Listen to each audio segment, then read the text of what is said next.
High, welcome to my channel.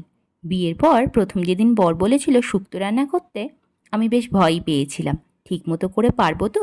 কিন্তু সেদিনকার শুক্তো রান্না খেয়ে বর ও শাশুড়ি মা বেশ প্রশংসা করেছিল। চলো, আজ সেই শুক্তো রেসিপিটাই তোমাদের সাথে শেয়ার করি। শুক্তো রান্নার জন্য আমি আলু, বেগুন, পটল, কাঁচকলা, পেঁপে, সজনে ডাঁটা ও উচ্ছে ভালো করে কেটে ধুয়ে নিয়েছি।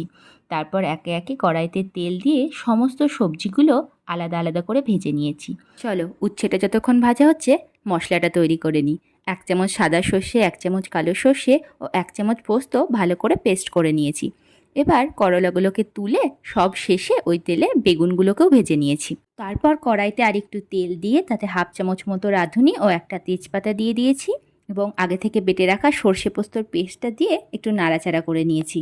সর্ষে পোস্তর পেস্টটা 1 মিনিট মতো নাড়াচাড়া করে আগে থেকে ভেজে রাখা সমস্ত সবজিগুলো দিয়ে স্বাদ অনুসারে লবণ ও চিনি দিয়ে ভালো করে কষিয়ে নিয়েছি। তোমাদের একটা জিনিস বলতে ভুলে গেছিলাম, সর্ষে পোস্তটা যখন পেস্ট করেছিলাম তখন তার ভেতর 2টো কাঁচা লঙ্কা দিয়েছিলাম। জানি জানি তোমরা এবার বলবে শুক্তোতে লঙ্কা দিতে হয় না, কিন্তু একবার দিয়ে দেখো, বেশ ভালোই লাগে। এবার সমস্ত সবজিগুলো কষানো হলে আগে থেকে গরম করে রাখা দুধটা শুক্তোর ভিতর দিয়ে দিয়েছি। এবার 15 থেকে 20 মিনিট মতো ঢাকা দিয়ে রেখে সমস্ত সবজিগুলো সিদ্ধ হয়ে গেলেই ওপর থেকে 5 ফোড়ন ভাজা ও 1/2 চামচ মতো ঘি দিয়ে নামিয়ে নিলেই তৈরি দুধ শুক্তো। তোমাদের যদি আমার এই রেসিপিটা ভালো লেগে থাকে তাহলে একটা লাইক করো এবং আমার চ্যানেলটাকে সাবস্ক্রাইব করে আমার পাশে থেকো।